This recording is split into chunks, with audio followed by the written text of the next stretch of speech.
The history facts they teach you in school are interesting, sure, but everyone knows that stuff. It's the facts not many people know that make history truly interesting. For example, did you know that the longest year in history was over 400 days long? And did you know that Hitler helped design a vehicle that we still drive today? It makes you wonder how many things about the world's history you actually know. Well, here we'd like to educate you on some of the lesser-known history facts that they don't teach you at school. Before you dig in, check out this quick video with our favorite history facts from this list. Prepare to be amazed with this huge roundup of the top 100 craziest history facts you could ever know. Augustus Caesar was the wealthiest man to ever live in history. Nephew and heir of Julius Caesar, Roman Emperor Augustus had an estimated net worth of $0.46 trillion when counting for inflation. Some say that Mansa Musa, king of Timbuktu, was the world's wealthiest man as his wealth was apparently too great to count. However, Augustus's staggering wealth could be measured. Alexander the Great was buried alive, accidentally. At age 32 when he died, Alexander the Great had conquered and created the largest land-based empire the world has ever seen. It stretched from the Balkans to Pakistan. In 323 BC, Alexander fell ill and, after 12 days of excruciating pain, he seemingly passed away. However, his corpse didn't show any signs of rot or decomposition for a whole 6 days. Modern-day scientists believe Alexander suffered from the neurological disorder Guillain-Barré syndrome. They believe that when he died, he was actually just paralyzed and mentally aware. Basically, he was horrifically buried alive. The world's most successful pirate in history was a lady named Qing Shi. She was a prostitute in China. This was until the commander of the Red Flag Fleet bought and married her. But rather than just viewing her as a wife, her husband considered her his equal and she became an active pirate commander in the fleet. Qing Shi soon earned the respect of her fellow pirates. So much so that after her husband's death she became the captain of the fleet. Under Shi's leadership, the Red Flag Fleet consisted of over 300 warships, with a possible 1,200 more support ships. She even had a possible 40,000 to 80,000 men, women, and children. They terrorized the waters around China.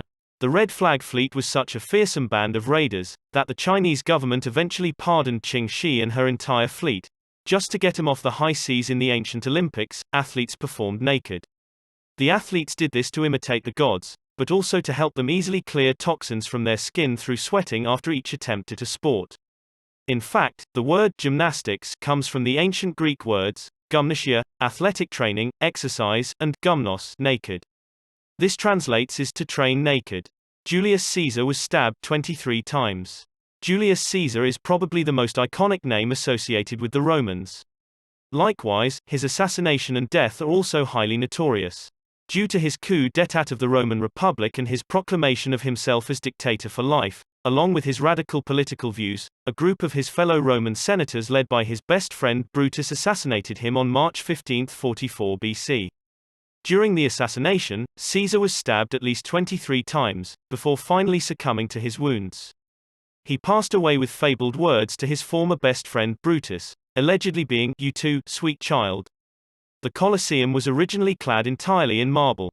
When you visit or see the Coliseum these days, you'll notice how the stone exterior appears to be covered in pockmarks all across its surface. Whilst you might assume this is just degradation of the material due to its age, it is actually because it was originally clad almost entirely in marble.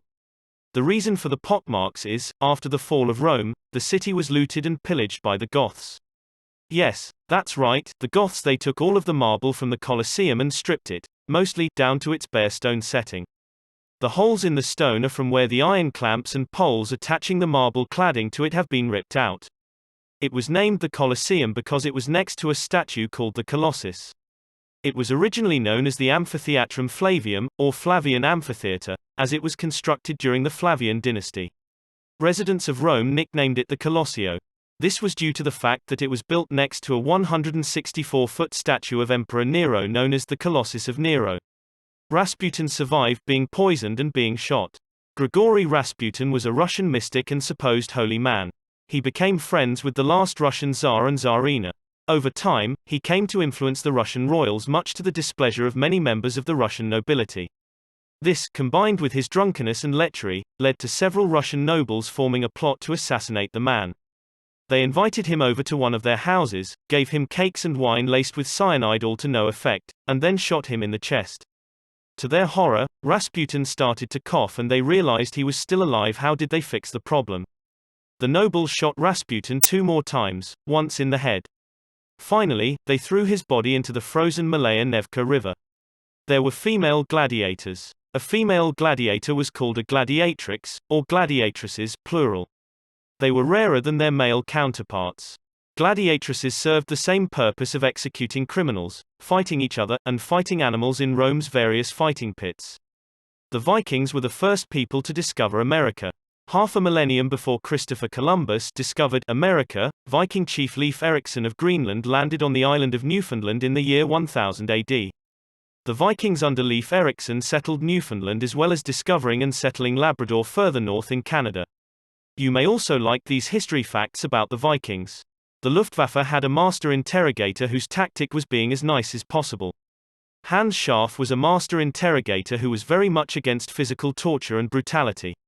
His techniques were so successful that the US military later incorporated his methods into their own interrogation schools. Scharf's best tactics for squeezing information out of prisoners included nature walks without guards present, baking them homemade food, cracking jokes, drinking beers, and afternoon tea with German fighter aces. He even took trips to visit fellow POWs and swimming pool parties. And on some rare occasions even test flights of German fighter aircraft. In ancient Asia, death by elephant was a popular form of execution. As elephants are very intelligent and easy to train, it proved easy enough to train them as executioners and torturers. They could be taught to slowly break bones, crush skulls, twist off limbs, or even execute people using large blades fitted to their tusks. In some parts of Asia, this method of execution was still popular up to the late 19th century. The UK government collected postcards as intelligence for the D-Day landings. Starting in 1942, the BBC issued a public appeal for postcards and photographs of mainland Europe's coast, from Norway to the Pyrenees. This was an intelligence-gathering exercise. Initiated by Lieutenant General Frederick Morgan, he was searching for the hardest beaches to defend. The postcards were sent to the War Office and helped form part of the decision to choose Normandy as the location for the eventual D-Day landings.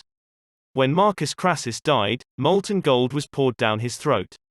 Marcus Licinius Crassus was known as the wealthiest man in Rome during his life. The son of a consul of Rome, Crassus fought in Sulla's civil war, played a key part in defeating Spartacus and ending the Third Servile War, and formed the first triumvirate with Julius Caesar and Pompey the Great. A shrewd man, throughout all he did Crassus accumulated more and more wealth, and it was his thirst for wealth that would eventually lead to his downfall. Leading his troops in an ill-fated conquest of Parthia, modern-day Iran, Crassus and his forces were brutalized and bested by the Parthians time and time again. After an unsuccessful parley for peace with the Parthian leaders, Crassus was killed. The Parthians poured molten gold down his throat, as a symbol of his thirst for wealth. Some even say that his gilded head and hands were sent to the Parthian king to keep as trophies of his victory against Crassus and Rome. Germany uncovers 2,000 tons of unexploded bombs every year. Over the course of World War II, the Allied armies dropped roughly 2.7 million tons of bombs over Nazi-occupied Europe. Half of that landed on Germany. Before any construction work can begin in Germany, the ground must undergo extensive surveys to look for unexploded ordnance. Sometimes bombs are discovered naturally. One example was from 2011 to 45,000 people were evacuated from their homes when a drought revealed a 4,000-pound blockbuster bomb lying on the bed of the River Rhine in the middle of Koblenz. In ancient Greece, wearing skirts was manly. In fact, the ancient Greeks viewed trousers as effeminate and would mock any men who wore them. A singing birthday card has more computer power in it than the entire Allied army of World War II. I bet Hitler, Churchill, Stalin, and Roosevelt would have killed to get their hands on one of those cards. The computer chip within him was so powerful by comparison that it would be inconceivable to the leaders of that time how we simply throw them away. In 1386, a pig was executed in France. There wasn't a great detail of civil rights in the Middle Ages, and as it turns out there weren't a great of animal rights either. So much so that they were even subject to human justice. One such case happened in Falaise, France, where a pig attacked a child's face who went on to later die from their wounds. The pig was arrested, kept in prison, and then sent to court where it stood trial for murder, was found guilty and then executed by hanging. Cleopatra's reign was closer to the moon landings than the Great Pyramid being built. This is one of those facts that give you some impression of just how expansive the life of the Egyptian Empire truly was. Cleopatra reigned from 51 BC to 30 BC, roughly 2,500 years after the Great Pyramid of Giza was built, between roughly 2580 BC to 2560 BC, and roughly 2,000 years before the first lunar landings in 1969. Shrapnel is named after its inventor. British Army officer Henry Shrapnel was the first person to invent an anti-personnel shell that could transport a large number of bullets to its target before releasing them. This was all at a far greater distance than the current rifle fire at the time. Since 1945, all British tanks are equipped with tea-making facilities. Before this time, British tank crews had to exit their armored vehicles when they wanted to make a quick coffee. On the road to Caen in 1944, a German Tiger tank ambushed and destroyed a parked column of almost 30 armored British vehicles in 15 minutes whilst the crew was having an impromptu tea break. This made the British High Command realize if tank crews could make a brew on the go, then they wouldn't be susceptible to being caught with their pants down and their kettles out by the enemy. So after this, the next British-designed battle tank, the Centurion, came with a boiler fitted to the interior powered by the tank's electric circuits so the crew would never be short of a lovely warm cup of tea during World War I. The French built a fake Paris. Complete with a replica Champs-Élysées and Gare du Nord, this fake Paris was built by the French towards the end of World War I. It was built as a means of throwing off German bombers and fighter pilots flying over French skies. It also even had a fake railway that lit up at certain points to provide the illusion from above of a train moving along the tracks. The Eastern Roman Empire's weapon called Greek fire was used in ship-mounted flamethrowers. The secret of how to make Greek fire was lost with the fall of the Roman Empire. This weapon's so unique and deadly due to the fact that throwing water onto it would only feed the fire. It was almost gelatinous in texture and would stick to things. It was mostly used in naval warfare, as the large flamethrowers needed for its projectile use could be better accommodated by ships rather than infantry. The Greek fire would easily demolish a fleet of wood and canvas ships floating on water. An ancient text called the Voynich manuscript still baffles scientists.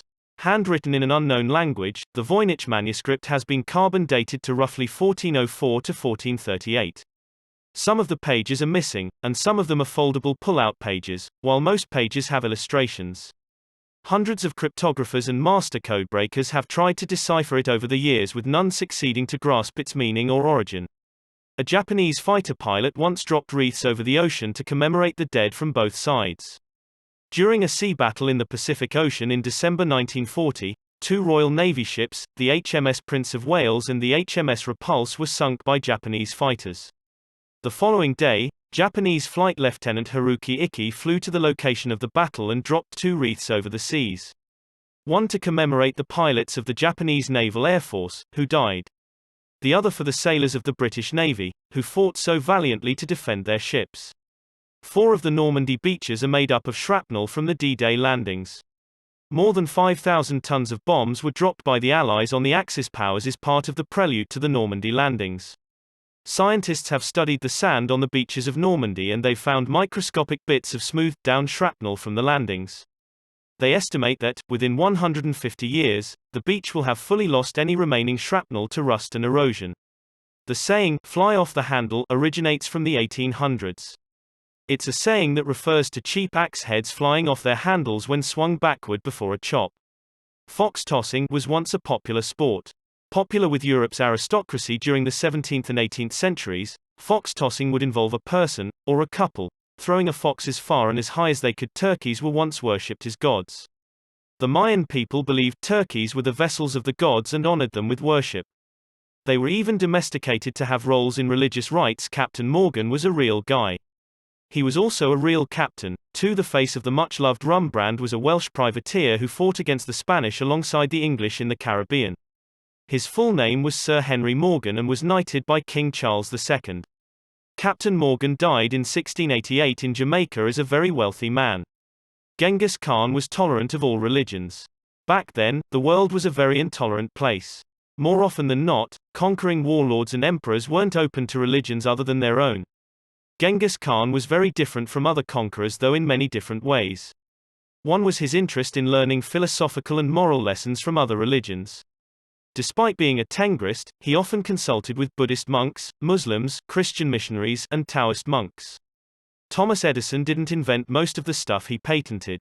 It's fair to say that Edison was one of the world's most notorious intellectual property thieves.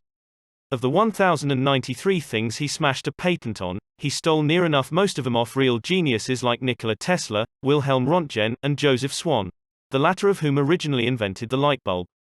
Albert Einstein turned down the presidency of Israel. Einstein wasn't a citizen of Israel. However, he was Jewish. The German-born physicist was offered the post, but turned it down in 1952, saying, "I am deeply moved by the offer from our state of Israel, and at once saddened and ashamed that I cannot accept it. All my life I have dealt with objective matters, hence I lack both the natural aptitude and the experience to deal properly with people and to exercise official functions." If you're enjoying these historical facts so far, you may also like these facts about Albert Einstein. Roman Emperor Caligula made one of his favorite horses a senator. If you didn't know anything about Caligula, then this is a pretty good way to get the impression. He was infamous for his brutality and madness. Caligula fed criminals to animals and had conversations with the moon. He loved his horse, called Incitatus, so much that he gave him a marble stall, an ivory manger, a jeweled collar, and even a house. Caligula made his horse a senator and allegedly planned to make him consul before his assassination. Pope Gregory IX declared war on cats.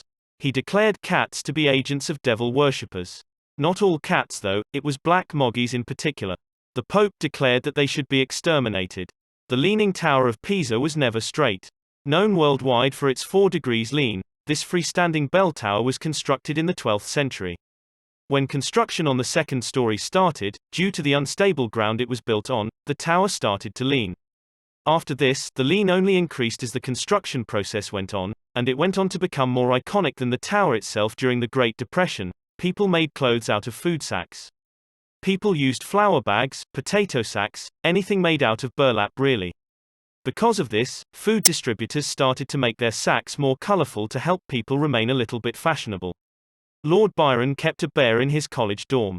The famous Romantic period poet was peeved when he found out that Trinity College, Cambridge, didn't allow dogs on campus. So, to rebel against the man's draconian rules, he decided to bring a tame bear with him to campus. Whilst the college's authorities tried to protest, he won his case as the rules didn't explicitly state you couldn't bring a bear to campus. To parade his victory and gloat to the powers that be, Byron often took his bear for walks around campus on a lead. Iceland has the world's oldest parliament in history. Called the Althing, it was established in 930 and has stayed as the acting parliament of Iceland since then. Since the end of World War I, over 1,000 people have died from leftover unexploded bombs. During the Great War, an estimated 200 pounds of explosives were fired per square foot of territory on the Western Front. However, not all of these shells exploded. Every year since the end of the war, something called an iron harvest takes place. This is the annual harvest or unearthing of unexploded World War I bombs. As well as grenades, artillery shells, and other explosives which occur mainly during the spring planting and autumn harvest in the fields that were once the Great War's arena. Since 1919, over 1,000 civilians and ordnance collectors have died from explosions caused by these in France and Belgium. 46 BC was 445 days long and is the longest year in human history. Nicknamed the Annus Confusionus, or Year of Confusion, this year had 2 extra leap months inserted by Julius Caesar. This was in order to make his newly formed Julian calendar match up with the seasonal year. This calendar is a variation of which is still used in most places across the world today. 100 million years ago, the Sahara Desert was inhabited by galloping crocodiles. Back then, the Sahara Desert was a lush plain full of life, and also full of predators. In 2009, fossil hunters found the remains of crocodiles. These remains had large land-going legs that were capable of galloping across the land at breakneck speeds. They could easily snap up unlucky dinosaurs in their jaws. During the Victorian period, it was normal to photograph relatives after they died. People would dress their newly deceased relatives in their best clothing, and then put them in lifelike poses and photograph them. They did this to preserve one last image of their dead loved one in a strange form of commemoration. One man survived both the atomic bombing of Hiroshima and then later Nagasaki. Tsutomu Yamaguchi was a 29-year-old naval engineer on a 3-month business trip to Hiroshima. On August 6, 1945, the Enola Gay dropped its atomic payload on the city. Yamaguchi was less than 2 miles from ground zero and was thrown into a potato patch. He survived the blast and was able to make a perilous journey through the devastated city to the railway station. Here, on August 7, he boarded a train on an overnight ride to his hometown of Nagasaki. On the morning of August 9, he was with some colleagues in an office building when another boom split the sound barrier. A flash of white light filled the sky. Yamaguchi emerged from the wreckage with only minor injuries on top of his current injuries. He had survived 2 nuclear blasts in 2 days. The shortest war in history lasted 38 minutes. Fought between Britain and Zanzibar, and known as the Anglo-Zanzibar War, this war occurred on August 27, 1896. It was all over the ascension of the next Sultan in Zanzibar and resulted in a British victory. Before the 19th century, dentures were made from dead soldiers' teeth. Dentistry in 1815 wasn't exactly as intricate as it is today. In fact, it was downright savage. After the Battle of Waterloo, dentists flocked to the battlefield to scavenge teeth from the tens of thousands of dead soldiers. They then took their bounty to their dental workshops and crafted them into dentures for toothless rich people. Tug of war used to be an Olympic sport. It was part of the Olympic schedule between 1900 and 1920 and occurred at 5 different Summer Olympic Games. The nation to win the most medals in this was Britain with 5, 2 gold, 2 silver, 1 bronze, then the USA with 3, 1 gold, 1 silver, 1 bronze, while Sweden had 1 gold medal, France and the Netherlands had 1 silver medal, and Belgium won a bronze medal. People were buried alive so often that bells were attached to their coffins. Due to medicine not being so great, comatose people were sometimes mistakenly buried alive. In order to counteract these potential blunders, people were buried with little bells above ground. These bells were attached to a string, which went into the coffin. If the person was buried alive, and later woke up, they would tug on the string that would ring the bell above ground. Someone would hear it and then dig the person out of their premature resting place. The term, saved by the bell, does not originate from people being buried alive. Because of bells attached to coffins back in the day, people wrongly assume that the term, saved by the bell, comes from people being saved by these coffin bells. However, the term actually comes from boxing. It comes from being saved from a knockout or countdown by the ring of a bell, which signals the end of the current round. George Washington didn't have wooden teeth. It's often said that George Washington had wooden teeth. However, this is as false as the dentures he actually wore. George had luxury dentures that were made out of gold, lead, and ivory, as well as being a mixture of animal and human teeth. During a Roman triumph, soldiers sang lewd songs about their commander to amuse the crowds. A Roman triumph was a sort of parade. During this, a Roman general who had conquered new territory for Rome marched through the streets with his troops. They showed off the spoils of war in front of huge crowds of party-going spectators. There were many customs that occurred during a triumph. One of which was for the returning Roman soldiers to sing crude and banter-like chants about their commanders, to the amusement of the crowds. One that survived history is from Julius Caesar's Gallic triumph. His soldiers sang something like, "Romans, hide away your wives, the bald adulterer is here. We drank away your gold in Gaul, and now we've come to borrow more." Ancient Egyptian pharaohs used their slaves as flycatchers. They would lather their slaves in honey, which would serve a dual purpose of attracting any flies to their slaves rather than themselves, as well as trapping and killing the flies. In ancient Rome, urine was used as a mouthwash. This is because urine contains a very high ammonia content, and ammonia is one of the most powerful and readily available natural cleaners on this planet. In the Victorian era, men with moustaches used special cups.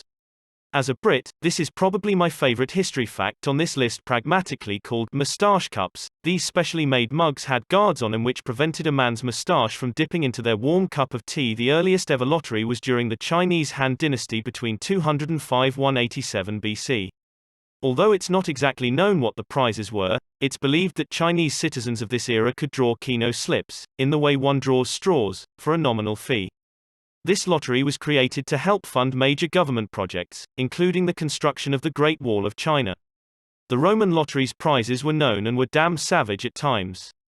Created by Emperor Augustus Caesar for the same reason, to fund government projects such as repair works, the Roman lottery came with prizes that were objects that usually varied in value.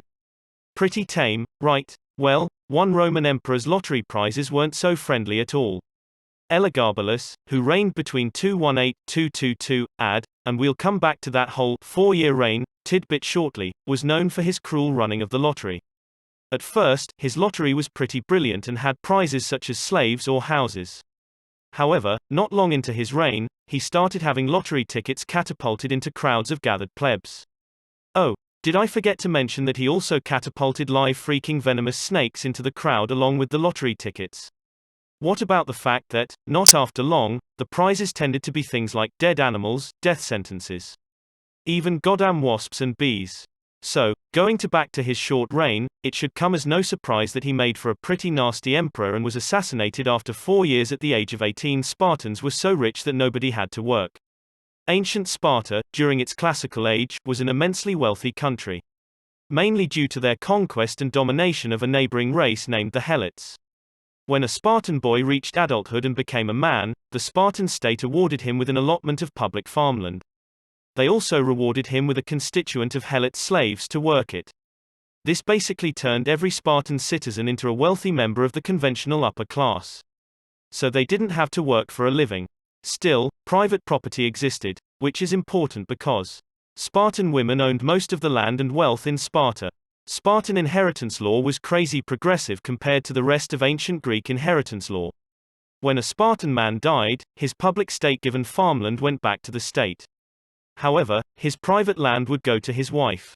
A lot of husbands died young in Sparta due to their militaristic culture, and when they did, their widows would often grow their inheritance over the course of their life before their own deaths. Upon their deaths, their land would pass equally to both their male and female children. So, a young woman who married a wealthy man would most likely inherit his fortune young, then inherit their mother's fortune and grow their own, becoming super ultra rich.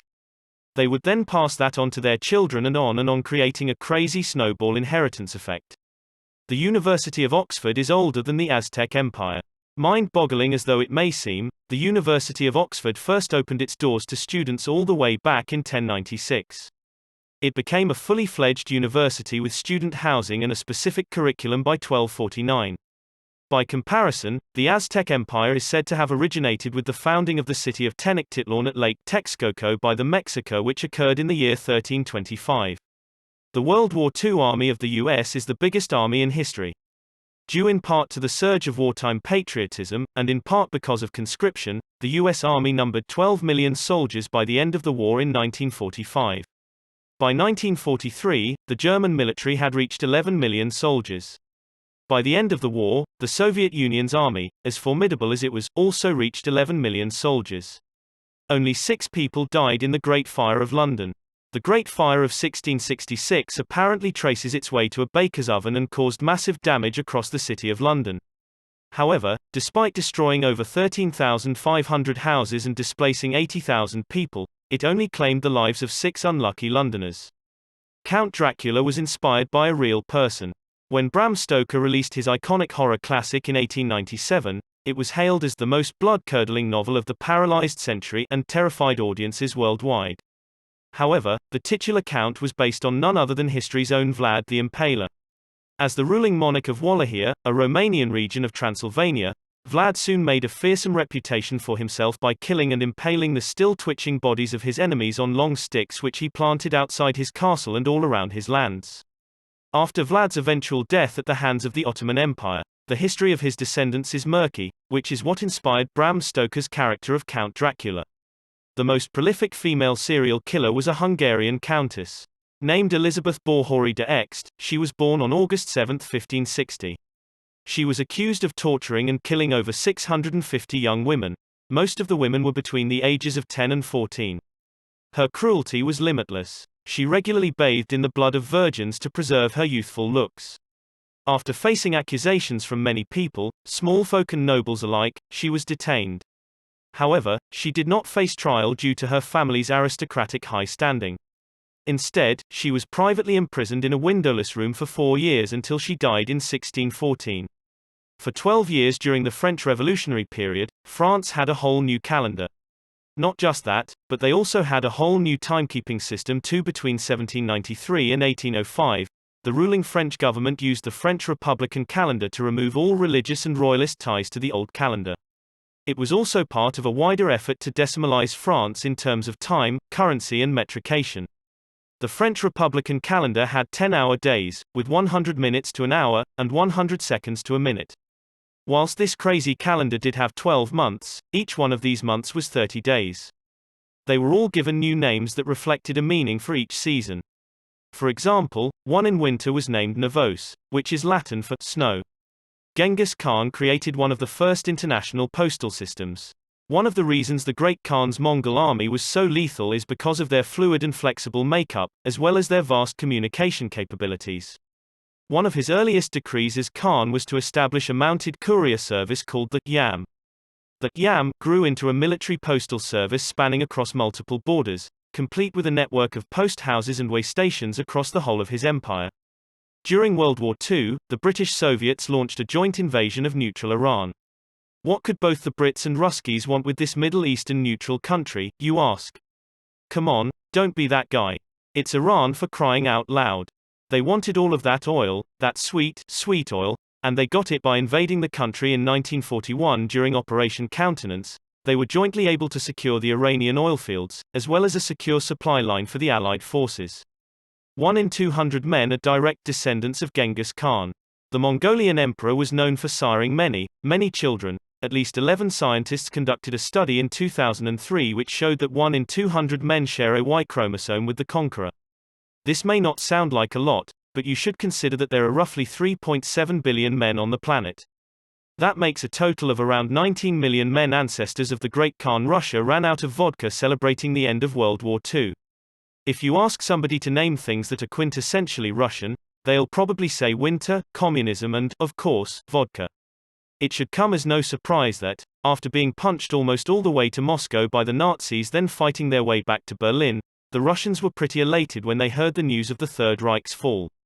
Jubilation and street parties engulfed the Soviet Union, lasting for days and days. Even non-drinkers saw this as cause enough to join in with the revelry. That is until all of the nation's vodka reserves ran out.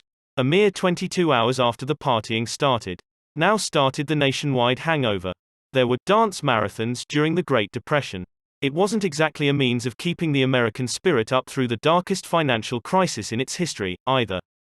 These human endurance contests served as a way of giving broke married couples a roof over their head and food to eat for a few days. The dance partners would take turns sleeping while the other propped him up and continued dancing with them. The Circus Maximum in Rome is still the largest capacity sports arena ever built. It was used for the execution of prisoners like Christian and Jewish people, part of the Roman triumph, along with chariot racing. Historians believe the Circus Maximum could hold between 150,000 to 250,000 people at any given time.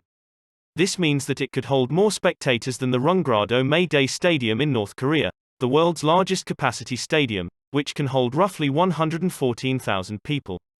The fastest surgeon ever ended up causing a 300 mortality rate. Before anesthesia, speed was essential when performing surgery to minimize pain to the patient, and also to ensure they didn't have as much chance to writhe about during surgery. Surgeon Robert Liston was considered the fastest knife in the West. He was a pioneer in speed surgery. One time, when performing a battlefield amputation in front of a group of spectators, Liston cut through his patient's leg so quickly that he accidentally cut the fingers off his assistant. One man who witnessed the surgery was also caught by the doctor's knife. Upon feeling it tug on his coat and seeing blood splash on him, he collapsed and died of a heart attack. Then, to make matters worse, Liston's patient and his assistant died of blood poisoning from the joint amputation. This made Liston the only surgeon ever to have performed surgery with a 300 mortality rate. Adolf Hitler's nephew fought against the Nazis in World War II. Born to the Führer's half-brother Alois Hitler Jr. and his Irish wife Bridget Dowling in Liverpool, England, William Patrick Hitler, later William Patrick Stewart Houston, moved from the UK to Germany, but later in life moved to the US. During the Second World War, he was drafted into the United States Navy where he served as a hospital corpsman throughout the war until 1947. He was wounded in action and was awarded the Purple Heart, and went on to gain American citizenship. Charles Darwin invented his own wheeled office chair.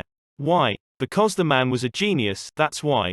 Although office chairs that were wheeled were already in production, they were not comfortable or in any way as ergonomic as what we have nowadays. So, Darwin did something radical with his luxury armchair. The man was a renowned workaholic, and when he wasn't collecting specimens or eating them, he was sat down studying them and making notes. He found that, in his study or lab area, he would have to go through the rigmarole of walking about the office from bench to bench, desk to desk. So, to maximize his productivity and save him some valuable study time, he decided to attach wheels to his luxurious armchair. Bonus history fact. Did you know that Charles Darwin ate one of every animal species he discovered? The first official medals of honor were awarded during the American Civil War. They were awarded to Union soldiers who participated in the Great Locomotive Chase of 1862. Volunteers of the Union Army, led by James J. Andrews, snuck in deep behind Confederate lines, commandeered an armored train, and took it northward towards Tennessee, wreaking havoc on their Confederate foes along the way. Hollywood moved from New York to Los Angeles to escape Edison's patents. Hollywood is globally recognized as the movie capital of the world. Yet it wasn't always so. The movie industry was originally based in New York in the 1800s, which was close to New Jersey, and New Jersey was where patent master Thomas Edison was based. Edison had patents on over 1,000 different things, including most of the technology needed to make high-end movies, and boy did he flex on patents. In short, if you wanted to be in the movie business, you basically had to go through Edison. So the independent filmmakers chose an alternate option to fight Edison, fleeing Edison. And that's what they did. They moved to California, to an area of the country where the judges weren't as friendly to Edison and his patents, and where the wheels of copyright law would take longer to roll over them. Shakespeare originated the "yo mama" joke. Shakespeare gave the English language a plethora of slick new words, some fairly excellent poetry including the perfected form of the sonnet, as well as a load of plays which are mostly the bane of high school English students. Something else he also gave us was the "yo mama" joke. In his play, Titus Andronicus, one of the characters, Chiron, exclaims, "Thou hast undone our mother," to which another character, Aaron, replies, "Villain, I have done thy mother." Shots fired. The Dutch Silly War lasted 335 years and had no battles or deaths. Spanning between 1651 to 1986, the war was a byproduct of the English Civil War and the decision of the Dutch to side with the parliamentarians over the Royalists. The Royalists had raided a few Dutch shipping vessels in revenge before fleeing to the Isles of Scilly. The Dutch turned up, demanding reparations from the Royalists and, when they didn't pay up, declared war. But they decided to call it a day and go home pretty sharpish as they realized the Royalists didn't have a penny to their names. The only thing is they never declared peace with the Isles and just completely forgot they were at war. Then, roughly 3 centuries later, historian Roy Duncan stumbled upon a footnote in Scilly about the war. He invited the Dutch ambassador for Great Britain to Scilly, where a peace treaty was negotiated and signed, bringing the war to an end after 335 years and no bitter bloodshed. During World War II, Americans called hamburgers Liberty Steaks. This was due to the fact that hamburger sounded a little bit too German also. During World War I, sauerkraut was redubbed Liberty Cabbage. The 7.62mm rifle bullet was created 130 years ago.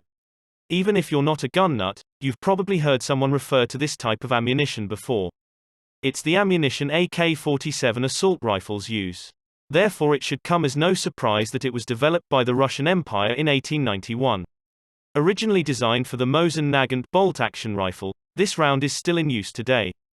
It's one of the most common types of firearm ammunition in history. In 1710, Native American leaders traveled to Britain to visit the Queen. Almost 100 years before the famous Lewis and Clark expedition, the 4 Mohawk kings from one of the Iroquois Confederacy's 5 nations and the Algonquin peoples were treated with high honor as diplomats.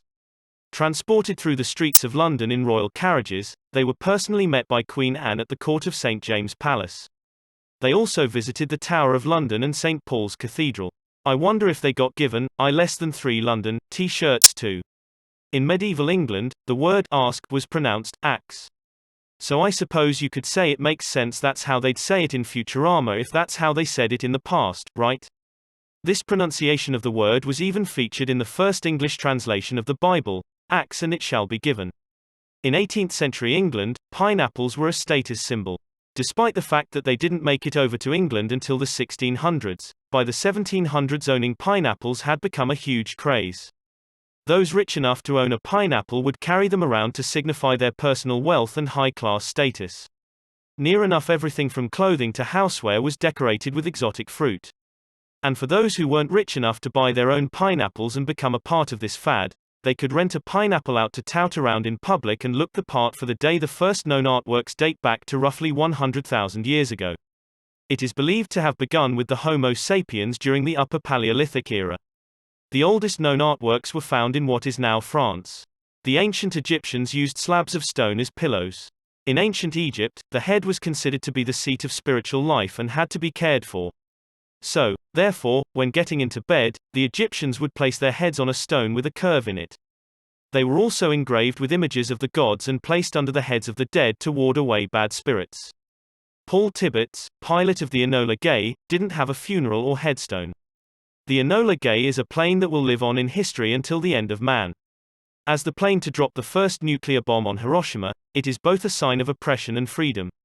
The pilot of this plane was one Paul Tibbets who, being close to death in his old age, decided he didn't want a funeral or a headstone as he worried it would become a place for protesting nuclear armament. Instead, he was cremated and his ashes were scattered over the English Channel. Adolf Hitler helped design the Volkswagen Beetle. That's right, the fella who gave a big thumbs up to the Holocaust also invented Herbie. Nothing from your childhood is safe from Nazis. Between Hitler and Ferdinand Porsche, the iconic and globally loved Beetle was designed as part of a Hitler-revived German initiative to create the people's car, an affordable and practical car that everyone could own. In fact, the car manufacturer's name, Volkswagen, translates to English as people's car. Winston Churchill had a doctor's note to drink an indefinite amount of alcohol in Prohibition America. Other than defiant hand gestures, iconic speeches, cigars, and dapper hats, Winston Churchill is also renowned for his love of alcohol. Whiskey in particular. In 1931, Churchill was involved in a car accident which left him with chest pain, as well as having bouts of depression to contend with. Because of this, he was granted a doctor's note in 1932 for his time in the United States. This allowed him to drink an indefinite amount of alcohol for his duration of time in the Prohibition-era United States. In ancient Greece, they believed redheads became vampires after death. This was partly due to the fact that red-headed people are very pale-skinned and sensitive to sunlight, unlike the Bronze Mediterranean Greeks. As well as the fact that a fair bit of vampire folklore existed within Greek mythology. America's National School Lunch Program of 1946 was due to World War II. America had just come out of a huge, resource-depleting war.